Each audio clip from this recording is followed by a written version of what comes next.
চাকরির সাক্ষাৎকারে সময় মতো পৌঁছানো অত্যন্ত গুরুত্বপূর্ণ। তাই অনেক প্রার্থী আগে থেকেই উপস্থিত হওয়ার চেষ্টা করেন, কিন্তু কতটা আগে পৌঁছালে সেটা বেশি আগে হয়ে যায়।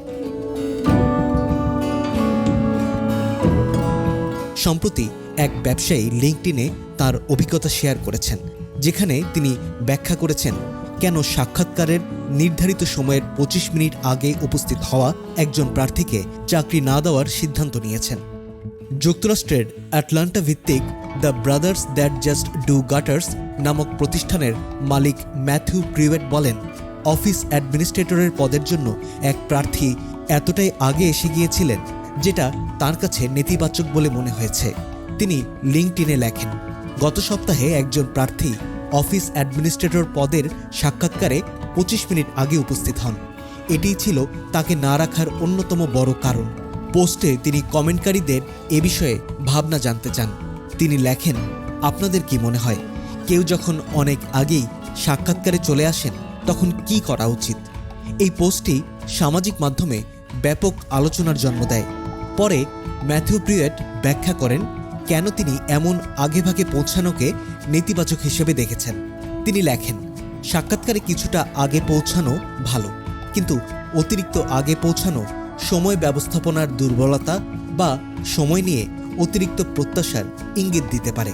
ওই প্রার্থী এমনভাবে এসেছিলেন যেন ঠিক সময়েই এসেছেন, একবারও বলেননি তিনি আগেভাগে এসেছেন।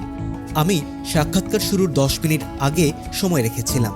তিনি জানতেন আমাদের অফিস ছোট, আমি সেই সময় রিসেপশনিস্টের কাজও করছিলাম, তাই তিনি আগে চলে আসায় আমাকে অফিসের দরজা খোলা রাখতে হয় এবং একটি ফোন কল করতে হয় তার সামনেই।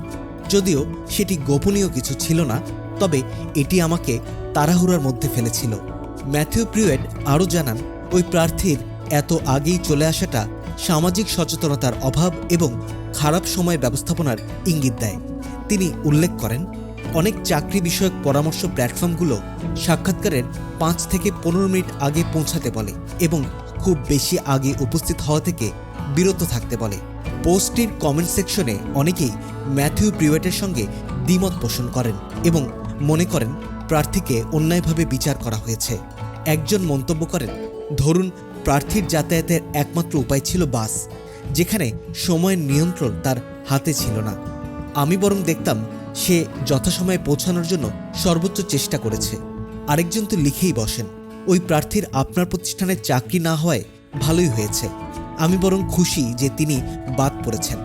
সাক্ষাৎকারের ধরন প্রতিষ্ঠানের সংস্কৃতি বোঝায়, আর এভাবে কাউকে মূল্যায়ন করাটা আসলেই হাস্যকর, এমন মন্তব্য পাওয়া যায়। তবে কিছু ব্যবহারকারী ম্যাথিউ প্রিওয়েটের যুক্তির পক্ষেও মত দিয়েছেন। একজন বলেছেন, সাক্ষাৎকারে আমি সাধারণত ১৫ মিনিটের বেশি আগে আসা পছন্দ করি না, সেটা হোক সাক্ষাৎকার গ্রহীতা বা সাক্ষাৎকার দাতা। কেউ যদি অতিরিক্ত আগে আসে তাহলে সেটা সাক্ষাৎকার গ্রহীতার ওপর চাপ সৃষ্টি করে।